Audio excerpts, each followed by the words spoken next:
So if you guys are in the Dallas, Texas area, then you should check out Metroplex Wrestling.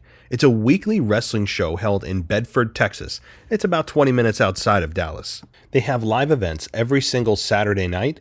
To get tickets, head to mpxwrestling.com. You can check them out on Facebook at MPX Wrestling, Instagram at MPX Wrestling. Same goes for Twitter. Again, they have live shows every single Saturday. The address is 510 Harwood Drive in Bedford, Texas. Doors open at 7:30 and 7:15 for upgraded tickets. Fans also get an additional match. There are also season passes available where you get your first month free, merchandise, and more. Guys, go check out mpxwrestling.com.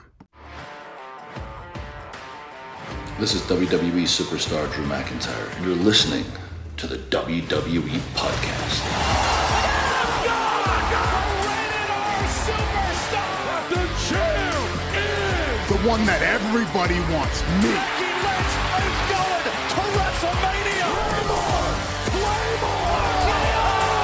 Austin 316 says I just whipped your ass. This is my honor. You're going to acknowledge me.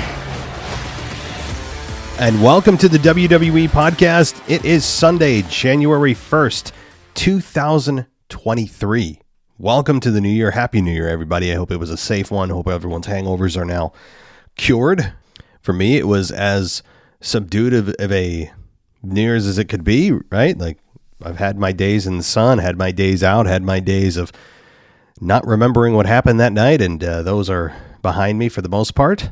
Notice I said for the most part. I can't be mature all the time, but I hope all of your New Year's festivities went well. You're healthy, all that, because we are about to dive into WrestleMania season. We're already here. Welcome to not just the new year. Welcome to WrestleMania season. It is official. We can now leave the subpar creative of late 2022 behind. And not that it was bad, but as we know, they saved the best stuff for January and February and March, and we are now here.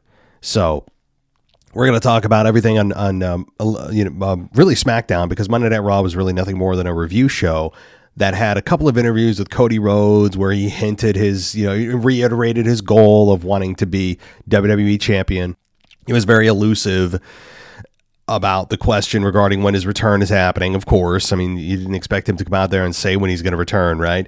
But right now, Cody Rhodes is the odds-on favorite to win the Royal Rumble this year, as he's been favored since the day that he tore his pec.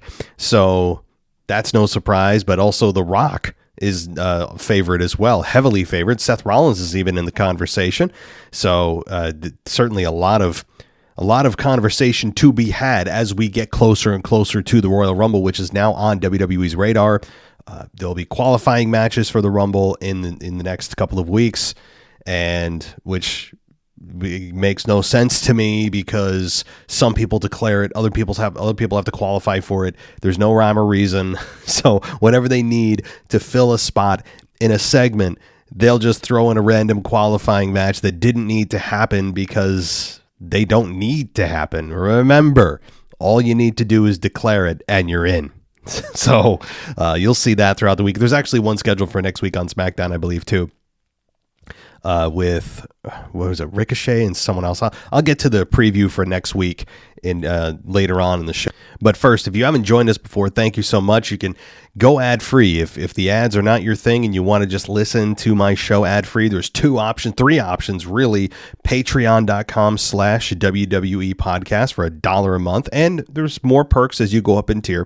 But it starts at $1. It gets you all our shows ad free. You can go on Apple Podcasts, and for 99 cents a month, about $1, you can also get everything ad-free if you just click the subscribe now. And right now we have 2 months for free if you sign up for a year, or WWEpodcast.com. That'll get you an ad-free experience as well. So yeah, lots of ways that you can enjoy our show with no interruptions. And let's dive in here, guys. This is going to dominate the show here tonight is their SmackDown review, and Michael Ritter and John Carrasco do a great job every week covering SmackDown. They did about a 40-minute review this week and do a great job as always, but I don't get to put my 2 cents in, so here we go. I enjoyed it overall. It felt like a big deal. It felt like the new year. It felt like we're in WrestleMania season with 3 massive returns. John Cena, which was advertised. We had Drew McIntyre return. We also had Charlotte Flair return, and not just return, but return with new music, new gear, somewhat of a new look to herself, and a new belt to put on her shoulder. And that is the SmackDown Women's Championship. And, I'll start there. I'm going to start there because I have a lot of other things I want to talk about tonight, a lot. And not all of it's great, as much as I'm putting over the show here, it felt like a big show from Tampa. And it was. It was a great way to start the new year, even though it was December 30th, whatever. It's the new year. We got, I think, a really good championship match between Raquel Rodriguez and Ronda Rousey. And they continue to put Raquel Rodriguez over like $1 million. And I think she's done a very nice job over the last several months of making herself feel like a star, making herself feel like a big deal. They're really putting a lot of stock behind Raquel, and I don't blame them. She looks the part. She's built like a tank, and I think she's got a decent promo that can improve. But she's got that it factor, and she can wrestle, man. She had a really nice match with Ronda Rousey, who, as much as I don't like her, to give her credit, did a much better job than she did with Shotzi just a few weeks ago. It was a Survivor Series, and so I really like what Ronda Rousey brought to the table here in terms of a wrestling match. And she took some hard bumps, took some ring apron bumps, and ultimately, it ended with Raquel Rodriguez losing via the armbar after a off-the-top rope armbar, really. Hyperextending that elbow, presumably maybe breaking it. We'll see. Of course, storyline. And, there was no shame in losing here. Raquel Rodriguez, this is the second time that they faced off. And I like how Cole brought that up, too, that this all started a number of months ago when Raquel brought the Ronda Rousey to the limit. And I like how they brought that up because I was concerned that was kind of a forgotten fact of where this all started. So that was a nice kind of come full circle moment for Raquel, who is clearly going to be out of the conversation now for quite some time. I mean, she'll be a nice addition to the Women's Royal Rumble, and she'll be one of those final 4 in the Women's Royal Rumble. You can put your money on it, right? It's probably going to come down to Becky and maybe Raquel or something like that. If I was going to put my money on anything, maybe those two, Becky and Raquel or something. I haven't really actually thought too much about who's going to win the Women's Royal Rumble because it's kind of a cluster right now for me. More to come in the coming weeks. But with Raquel, again, great matchup here. Really nice matchup in terms of, especially when you look at the bar of what a Ronda Rousey match is. And can we please stop calling her the most dangerous woman on the planet? It's no longer an earned title. You don't just, is Mike Tyson still the baddest man on the planet? The answer is no. He could probably kick still a large percentage of men's asses with no problem. And he still probably has a nice knockout punch. But let's be honest, if you put him against one of the top boxers in the world right now, if you just threw them in the ring together, I mean, of course, right? But it's just, to me, it's a title that is no longer earned. You don't just get it once and then keep it forever. It's something that you need to continually prove. And I think Ronda Rousey lost that title a long time ago. And but anyway, maybe that's just my personal vendetta against her character and kind of who she has shown herself to truly be when the cameras are off. That said, this match was really nice, and I give both women credit. Now, after the matchup, we got Charlotte Flair returning. Before Ronda Rousey could really say anything, Charlotte Flair's music hit, and at first you think, hey, it's the same music, and it's not. It's got a nice little kind of edgier sound to it, a nice freshening up of her character. I mean, it's amazing what the entrance music can do for a character. It's not the cure-all, but it's a nice little one of those things that adds up to making it feel, and her feel in this case, like a repackaged character. Now they're not going to rebrand her or try to just completely upend her character. No, it's just one of those, it's time for something to change. And she hasn't been in the ring in 7 months? 7 months, nearly 8? That's a long. I can't believe Charlotte's been gone that long. It feels like 3 months, not 8. But nonetheless, it was nice to have her take time off, But now she comes back to a really big reaction from Tampa and challenges Ronda Rousey to a match for the championship right then and there. And hey, who am I to say when a match can and can't take place? I mean, Adam Pearce says he's the only one that makes the matches. Remember Sonya Deville and him for the longest time saying, we're the only ones that make matches. You guys don't make matches. Then all of a sudden, here and there, people start making their matches with no WWE input from officials. It's just so weird how they pick and choose when it happens. And also, aren't championship matches supposed to have signatures? Right? I mean, I know I'm diving into silly stuff, but the inconsistencies sometimes are funny. And it's not a rant per se. It's just, how many times have we seen contract signings for championship matches, and now you have one that doesn't? I mean, we've seen it many times in the past too, but it's just like, if they're so serious and they're such a big deal, shouldn't you be consistent in the formalities of this? Otherwise, if it wasn't, then is this really a match that happened at all? If you don't have signatures, is it even official? I don't know. I'm sorry, guys. I'm diving too deep into that. But the matchup itself with Charlotte was fine. It was quick. I thought the boot from Charlotte at the very beginning would be the end all be all, and Ronda would get pinned there, and she didn't. She kicked out. And then you're thinking, oh, crap, she's going to hit the armbar. After the spear, Charlotte Flair went for the spear. Ronda reversed it into an armbar, which then Charlotte reversed it into a roll up, and then she gets the victory. 1, 2, 3. Charlotte Flair is your new women's champion. I'm a bit surprised here, I have to say. I think it's a referendum on the disinterest of Ronda Rousey being women's champion, I have to say.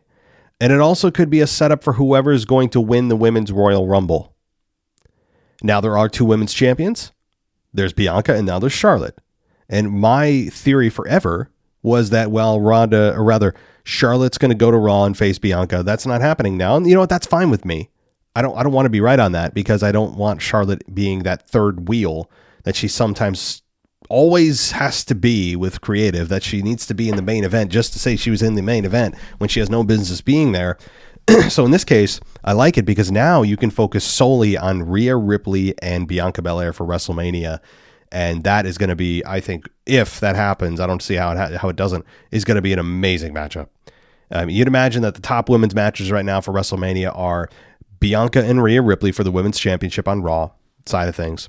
And you're also looking at probably Ronda Becky with no championship, and that's cool too. A grudge match is fine with me. You don't have to have the title on the line there. And then Charlotte Flair and a returning Sasha. I don't know. I mean, Sasha seems to be distancing herself from the wrestling industry every chance she gets, but it's possible. You could also look at Raquel Rodriguez versus Charlotte Flair. And as I look at the Women's Rumble, my mind is churning. I apologize, I'm talking fast, but I'd imagine that Rhea Ripley is probably going to win the Royal Rumble and then face Bianca Belair. I think they're going to build that for a while. You're going to have Rhea Ripley win the Women's Royal Rumble. She's already on a roll. She's deserving of it. I think it's also kind of a pat on the back for doing such a great job in the Judgment Day. I think that it's going to be Rhea Ripley winning. Right? If I was to pick right now, again, my official picks will come in about 3 weeks. I think Rhea Ripley wins the Women's Royal Rumble and chooses Bianca Belair over Charlotte Flair. That's my best guess, because that's the best story. And we haven't seen Rhea Ripley versus Bianca yet. So there's that.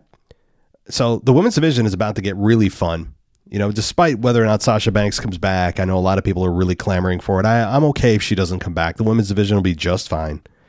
And I don't need her coming in, leaving after 2 weeks because she's injured or has a hissy fit or whatever. I don't need it. If she's going to come back and then still sport that same kind of in and out attitude that seems to be what's going on every time.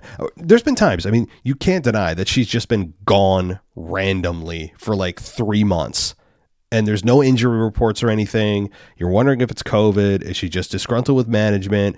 Then she's back for, a month or two, and then she's gone for another 4 weeks, 5 weeks, 6 weeks. You're like, what the hell? Like, Sasha Banks just can't stay consistently on my TV screen. So I don't care really what the reason is, whether you don't like the cash, the creative, you're sick, you just don't feel like showing up. I don't care what the reason is. If someone's that inconsistent, either you have really bad luck or you just don't really care. And I don't really care to see somebody that's not there all the time. or at least on a regular basis of at least every couple of weeks or 3 weeks, whatever. So I think Sasha Banks is one of the best of all time. No doubt. She's incredibly talented, but I have no interest. I really don't. I'm not going to be sad if Sasha Banks, I know a lot of you love her. I'm not as big of a Sasha Banks fan as maybe some of you are, and that's just kind of to each their own, right? So anyway, I don't know how I got a Sasha Banks rant there, but overall, I mean, Charlotte Flair winning here is, I think, a change of, it needed to be changed for a couple of reasons. Number one, as I said, Ronda Rousey as a champion felt extremely boring. And it's weird saying with the name brand value of Ronda Rousey, saying that she feels boring as a champion, but she's boring as a champion. And then you also wanted to maybe change course for who's going to win the Women's Royal Rumble. I mean, I don't know whether, but if Rhea Ripley's going to face Bianca, then what would it have mattered if Ronda Rousey was champion, because she's not coming to SmackDown anyway? Maybe it is just more for, we need to make a change. And we need to make Charlotte Flair have a big impact upon her return. But I don't hate this. I mean, now she's a 14-time champion, getting close to her father's 16-time championship. I don't hate it. Now, it won't take long before fans start to boo her, because that's what Charlotte's identity is just champion. We don't know what her identity is without it.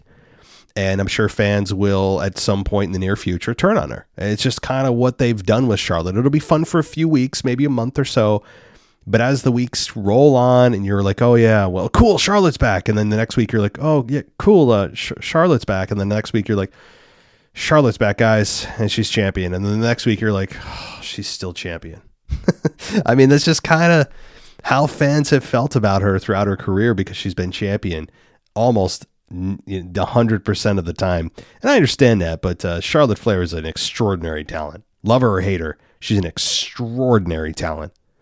And maybe she's bringing something new to keep things fresh on a weekly basis and not have the fans turn on her, but we'll see. All right, long open here for the women's side, but I think warranted, as I haven't really given a lot of love or a lot of words to the women's division as of late. But all right, what else happened here? I want to look at my notes because I had some really bizarre notes here. Oh, the one thing I had with the championship match, my final note about this, the championship match with Raquel and Ronda Rousey on SmackDown, how the hell didn't the referee throw out Shayna Baszler? Shayna Baszler in front of the referee with his eyes on her put Ronda's foot on the rope to stop the count. And I'm like, and he's like, I just saw you. I mean, even Cole's like, he got to throw her out. And I'm like, yeah, like if that's not a case to throw somebody out, what is? I mean, that was right in front of the referee. It wasn't like kind of behind his back and the referee has to give that person the benefit of the doubt. This was right in front of him. It couldn't have been more blatant. And the referee, I mean, it made him look stupid. It made kind of like the match, it brought the match down a little bit. It brought the legitimacy of the match down a little bit. I'm like, if you're not going to throw her out here, what scenario could you put together in which you would throw Shayna Baszler out? That to me was a big blunder. I don't think it was supposed to be that visible to the ref. The timing was just off by a few seconds, I'd imagine. But all right, what else? Okay, so moving on from the women's side of things after I spent 18 minutes on it, the kind of self-ownage segment of Top Dollar's botched over the top rope dive was surprising to me. I understand what they're going for. I can appreciate the kind of self-deprecating humor. It shows his humanity. They're making light of it. They're owning it. Oh, well, that was kind of supposed to happen. All that. I found definitely something different from the Vince McMahon era where Vince would have just pretended it didn't happen. The botch was scary, as we all remember from Top Dollar, very scary. And I don't really any scenario you could give me or reasons why he should do it again. It's just one of those knee buckling things. The fact is he's a bigger dude that shouldn't be doing it in the first place. But really what surprised me about it, besides the puns, which were kind of funny. I mean, some of the puns were funny. Even Madcap Moss kind of brought the joke thing back, and it had its moments. If you like dry humor and puns, it did have its moments, no doubt. I didn't hate the segment, but what Michael Cole said after the segment was over is that it's true. Like, a guy like him shouldn't be trying to jump over the top rope. It was like, well, we see it all the time, Cole. I 1000% agree with you. But you can't cherry pick like who applies to that statement, or what's that statement, who it applies to, right? You need to just say that broadly and stick to it. What do I mean by that is, like, for example, when Big E, which I would imagine he's probably going to be a return in the Men's Royal Rumble, I would imagine Big E, but that's just my speculation. But I mean, how many times have we seen Big E do that suicide dive through the middle rope? And every time he does that, I cringe, and I'm just like, either he's going to die or somebody he hits is going to die doing that, because a man like him, his size, should not be doing that.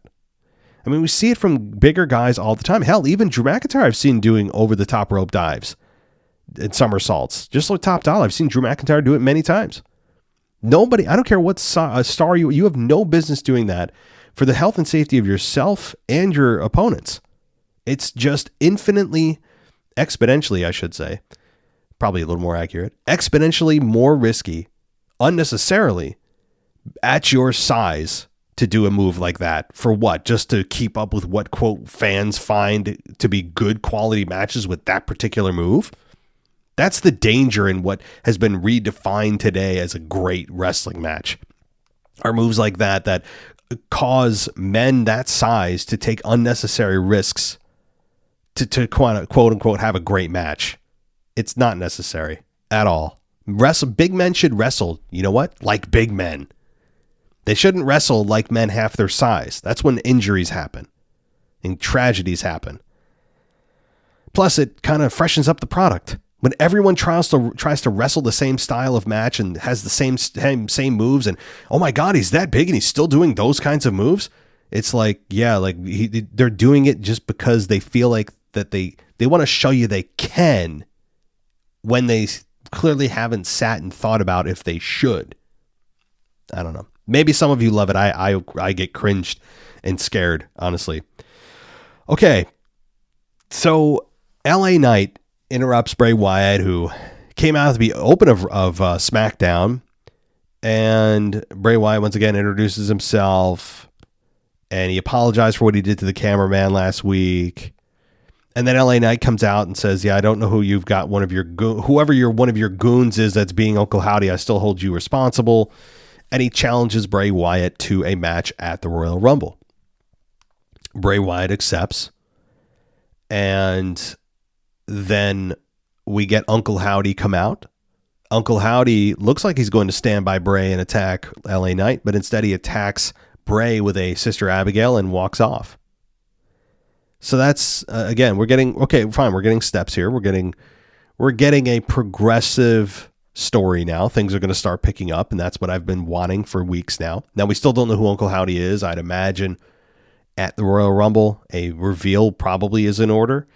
We'll see. But this, to me, is interesting. I mean, who is it? It kind of, people are pointing to Bo Dallas more and more and more and more. Makes sense that it's Bo Dallas. I mean, I've heard so many different theories, guys. Like, I can't even come up with it. I'm going to go with the Occam's razor, meaning usually the simplest solution is the right solution, usually. So I'm going to go with Bo Dallas. And that Bo Dallas is his kind of conscience or something. And so perhaps let's go with that. I mean, it could be one of like 10 different realistic people, but I'm going to go with that. So, okay, he gets attacked by Uncle Howdy and gets left laying, and LA Knight kind of scampers off. And I love LA Knight. Boy, do I love his promo. I you know what? I know that at the end of this, LA Knight is going to be on the losing end of things. We all know that, right? We all know that. But I hope that after this, LA Knight doesn't get knocked down 3 pegs into the kind of like the lower mid card, because LA Knight is really maximizing his minutes. At least that's how I'm viewing it. His promos have been on point. His just his delivery is just great. I like his, yeah, I like that. And again, this is coming from somebody that didn't see his NXT work. So, I mean, this is like the first time I've been seeing him, and admittedly, okay. But overall, I really like the presentation of LA Knight. I don't think this gimmick would work if he half-assed it. Like if he was saying these things, but you could kind of see through it and know that he doesn't really believe what he's saying. That is not the case here. LA Knight is kicking ass right now. And just, I don't know, maybe I'm alone in this, but right now I believe LA Knight is being elevated, even in the kind of predetermined and foreseeable, that's probably a better word, the very foreseeable loss that he's going to take to Bray Wyatt. But I hope he continues after the loss here to stay very relevant. Very relevant. I hope, really. But the one thing, though, as we've been fearing, it was announced after this segment, that the match between LA Knight and Bray Wyatt at the Royal Rumble is going to be a pitch black match. And a number of weeks ago when someone brought that to my attention, I was thinking, oh my God, like that. Please, can we not go there? Stop with the gimmicks. Just give him a damn normal wrestling match. And they're not going to do that. Now, to be fair, I have no idea what a pitch black match is at this point, because we weren't told what it is. There was no explanation. We were just given the title. We can only speculate. And there's a couple of things that I think are in the top 3 of possibilities of what this stipulation could look like. Number 1, it's in total darkness. That is the worst possible option. Now, it does, unfortunately, perfectly fit what a pitch black match sounds like. And if it's a pitch black match, wouldn't there be no light in pitch darkness? That's exactly what that means. So if you're taking this stipulation literally, then this would be in total darkness. And that would be the worst, while it makes the most sense from a literal standpoint, would be the worst possible option available. The fans will destroy this. I would say within 10 to 15 seconds, if the match, imagine this, guys, picture this. You have LA Knight come out. You have Bray Wyatt come out. They both have their entrances. We're at the Royal Rumble. Yeah, crowd's ready for the match. And then they turn off the lights. And you just hear grunting and slamming, but you don't see anything. And I would say within 10 to 15 seconds, the crowd would start booing. Within 30 seconds, the bull, chants would start coming out. I would put that. I almost hope they try something as gimmicky and garbage as that, just to hear the crowd lose their minds. They just can't do that, right? Can they? Would they? Why does everything have to be gimmicky? Why with Bray Wyatt specifically? I don't mind a good gimmick here and there, but this has shades back to the Seth Rollins and Bray Wyatt Hell in a Cell matchup, the infamous one that took place 4 years ago, whatever it was, and that was essentially just in the dark and in the red lighting, and of course we all know the downward spiral both of them went after that match. But they can't do that, right? Please don't do that. Now, I'm trying to think of other options, right? Like, okay, say it's not in the pitch darkness. We can actually visibly see this match. So, like, what is it? Is it just in really low light? Okay, well, that's still going to be annoying to watch. It's going to be like the season 7 of Game of Thrones, The Long Night. Anybody remember that episode when the White Walkers attacked? What was it? God, I can't remember it anymore. It was the one when the White Walkers finally clashed with the army, and everyone came together. I can't remember now because it's been too long, but it's like that episode where people were turning the brightness up on their TVs. If you saw the show, you know exactly what I'm talking about. If you didn't, imagine a TV show that has an awesome battle sequence that they've been building to for 7 seasons, and the producers put a dark filter on it so you can't see, you can't see anything. So there's that possibility. And so maybe they'd go that route. Outside of that, I don't know what a pitch black match sound is. I don't know what it is. They both carry torches and try to find each other. Something with darkness, but it scares me. This gimmick scares me from a presentation standpoint and from a fan rejection standpoint. I'm a little trepidatious about this one. Okay, maybe some of you have other ideas that aren't as daunting as something like that, hopefully.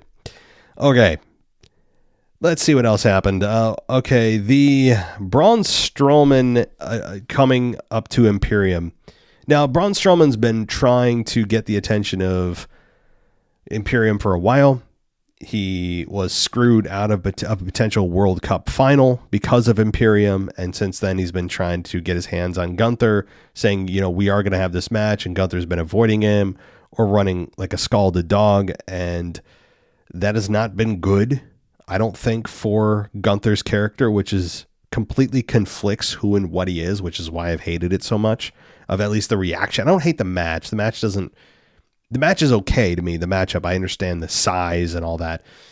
But to me, I don't like that Gunther's betraying who he is. It's a betrayal of himself. That's the part I really don't like, at the expense of conflating or inflating Braun Strowman's ego. Like, what is this? Gunther's on a roll, and we're going to make sure that we all act scared because we have a bigger dude when it's 3-on-1. I can't stand it. But the matchup's going to happen, and it's going to happen. What is it? I looked at my notes here. Is it 2 weeks? 2 weeks. Yes. The Intercontinental Championship is going to take place in 2 weeks. So they'll have one more week to build next week. But the worst part about that is not even that Gunther did also try to run away again. And, the worst part about it was Braun Strowman saying that, there probably isn't another man in the locker room that can defeat you. But what about a monster? And he has to be you talk about just cringy. I mean, dude, is this Braun Strowman just doing this on his own? Is that what this is? Is Braun Strowman just watching Scooby-Doo beforehand and getting like what a monster sounds like and trying to emulate that? What is he doing? Who is finding this to be entertaining from Braun Strowman's standpoint? Does he always have to try to roar like a monster? Do him and Omos, did they go to the same acting school? Imagine Omos and Braun Strowman as a tag team. I mean, they don't even need to say any words. All they would need to do is just roar to each other, and they could have subtitles. Like, that's all they do. And then Braun Strowman now tries to add a scary monster voice. Is this a rated G product now? I mean, it was, to me, something like that is just, I'm not a fan of the Mr. Monster character. I don't like that crap. I think that's well worn out, and he just needs to be whoever he is as a person, but turned up, as they say. So Adam Scherr, his real name, needs to find out who and what that is, because right now it feels like he's playing a character. It doesn't feel like that's who he is. And that's a massive disconnect. And then you add the cartoonish crap on top of it that, might scare a 3-year-old, maybe, but maybe not even that. I mean, I don't know. I just heard that. I'm like, oh God, here, the next thing they're going to do next week. I mean, while you're at it, just add the locomotive sound every time he does his stupid outside the ring running everybody down thing. Just add that back. Add Thomas the train engine, right? Maybe he's the choo choo. But why don't we just do that next week? Maybe he's the little engine that could. Shining Time Station. Why don't we just add that next week? Maybe that should just be his entrance music next week. And for those of you that have no idea what I'm talking about, I probably dated myself. Well, take a listen. This is going to be Braun Strowman's entrance music next week.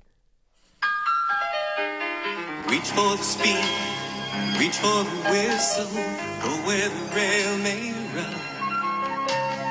Reach for the words, reach for the story, follow the rainbow sun. To a shining time station, where dreams can come true, waiting there for was going to stop that before I get copyright protected, but that's really what it is. I bet y'all who haven't heard that before, or at least heard it, know what that show is, probably haven't heard it in like 30 years. I remember watching that as a kid, and it had George Carlin as the conductor. Remember? All right. Well, I'm 37 years old, guys. So if you're 20 listening to this, you're like, what the hell is this dude talking about? But again, when you're my age, you're going to talk about shows that you watched when you were, 8, 9 years old. And you're going to go, yeah, I know I'm dating myself. It's just kind of the cycle of life. But those that do know about that. And that's just, honestly, just give that to Braun Strowman at this point. He can be the new conductor on Shining Time Station. Just do a reboot, right? All right, I'm taking this way too far, but you guys catch my drift. I mean, I look, Adam Scherr, Braun Strowman, I think he is an asset to the company. Do I think he's a necessary asset? No. Would I fire him? No. I would never call for anyone to lose their job outside of something egregious that they've done, right? I wouldn't. I don't want anyone to lose their job, but he's not necessary. The company did just fine without him before, but he's a good big man. He is a decent wrestler for his size. He's got a good look. That's pretty much it for me. Braun Strowman is about as deep as a character as, my iPhone is. That's how deep he is as a character to me. And that's probably why I disconnect with him. But all right, enough of my banter tonight. I'm in a weird mood. Let's see. Let's get to the main event here. And let's get to, actually, no. Before we get there, I hate to tease you. Sheamus and Solo Sikoa, match of the night for me. Although the women's match, you could argue, is also up there. It's, I hate to say tied, but Sheamus and Solo Sikoa did a really nice job.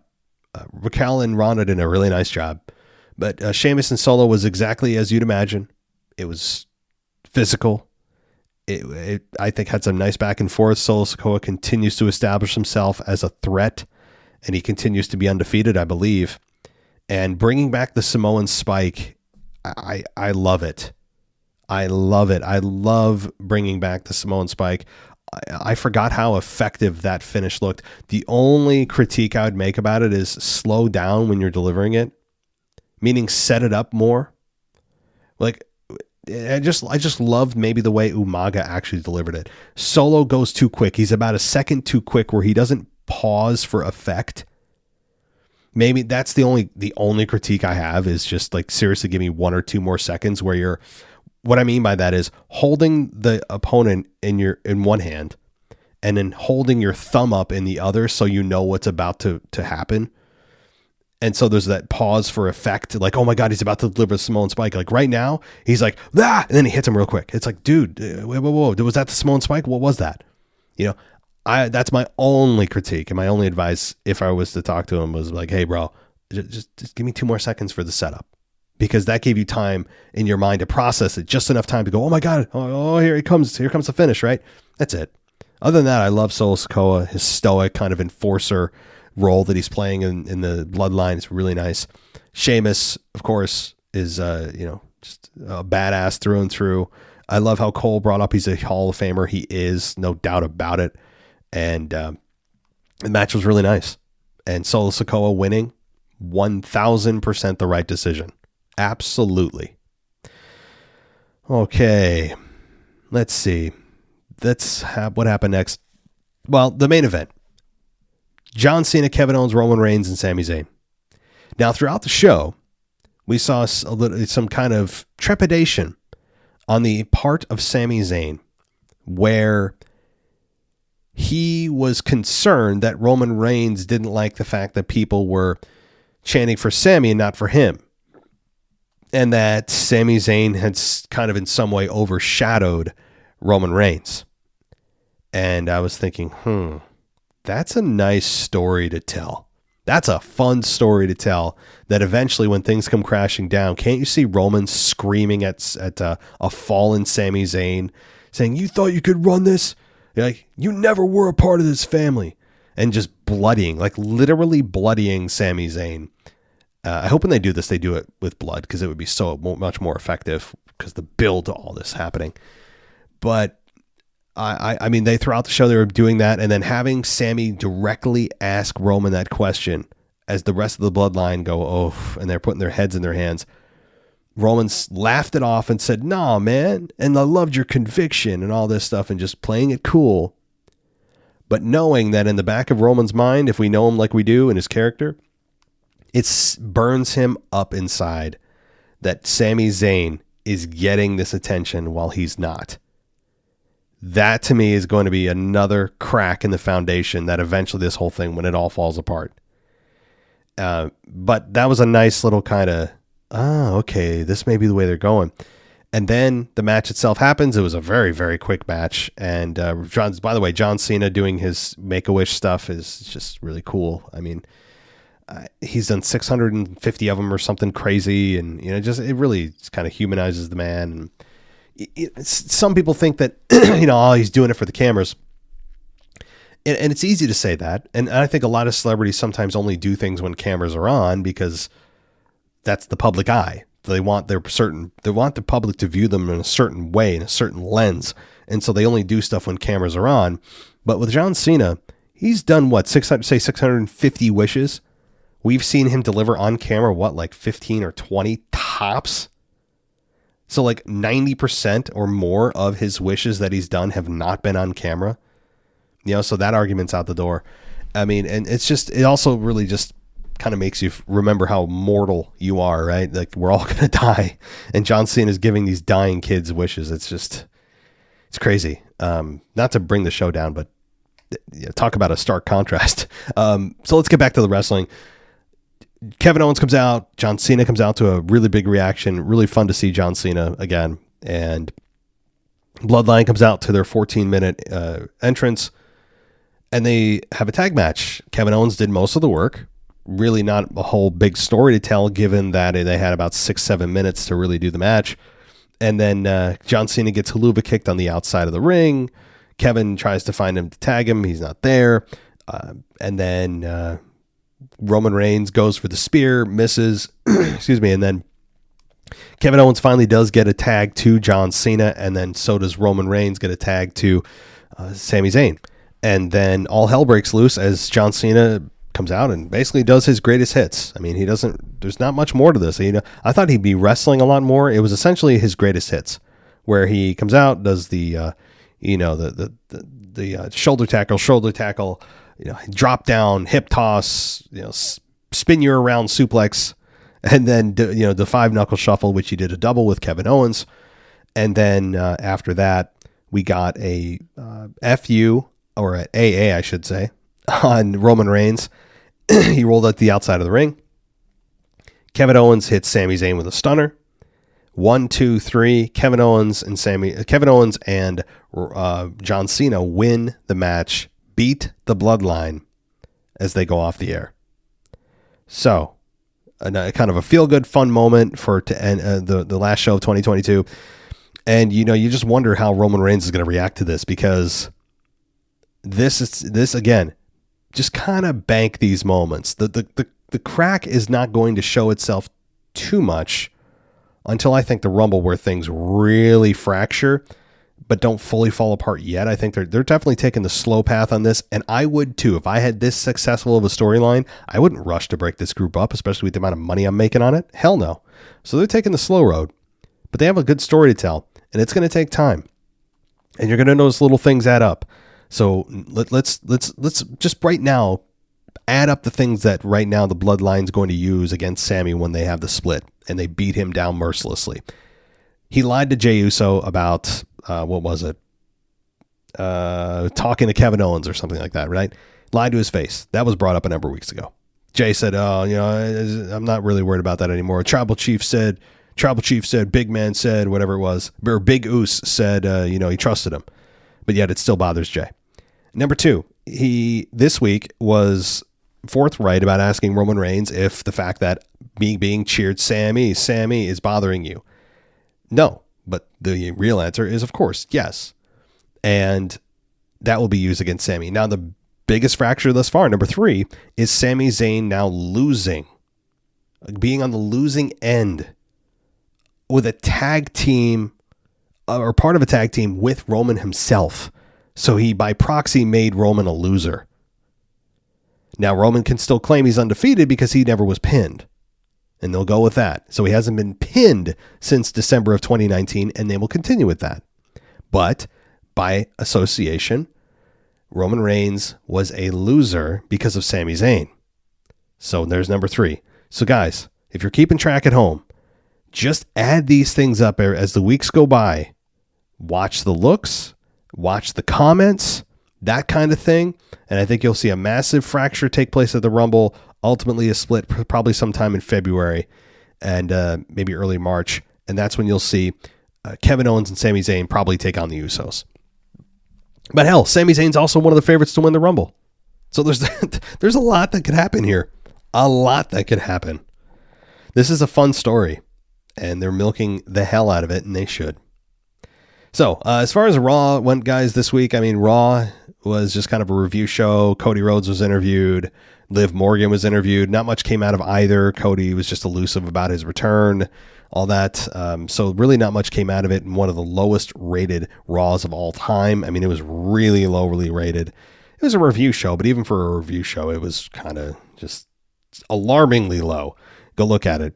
It was like a 0.25 or something, just abysmal. I mean, like I literally could have live streamed this show on YouTube and probably done a better number than Monday Night Raw did for their review show. It was pretty bad. But that said, guys, thank you so much for listening. And we are available on all podcast apps. We can go ad free for you on our website at www.podcast.com, on Apple Podcasts for 99 cents a month, or on Patreon, patreon.com/WWPodcast. Now, this week, we're going to get back to business as usual. We really didn't take any time off for the holidays, so it's kind of just business as usual. But tomorrow, I'm going to be back with Anthony DeMarco for a brand spanking new current state of WWE. And then on, let's see, what is it? Tuesday's your Raw review, Wednesday's mailbag, and the rest is history, as they say. So certainly a lot to look forward to, guys. I hope everyone had a happy new year, and will have a happy new year, and staying safe and all that good stuff. And I will be seeing you guys down the road. A lot to come. Get ready, guys. It's officially WrestleMania season, and I will talk to you next time. So if you guys are in the Dallas, Texas area, then you should check out Metroplex Wrestling. It's a weekly wrestling show held in Bedford, Texas. It's about 20 minutes outside of Dallas. They have live events every single Saturday night. To get tickets, head to mpxwrestling.com. You can check them out on Facebook at MPX Wrestling, Instagram at MPX Wrestling. Same goes for Twitter. Again, they have live shows every single Saturday.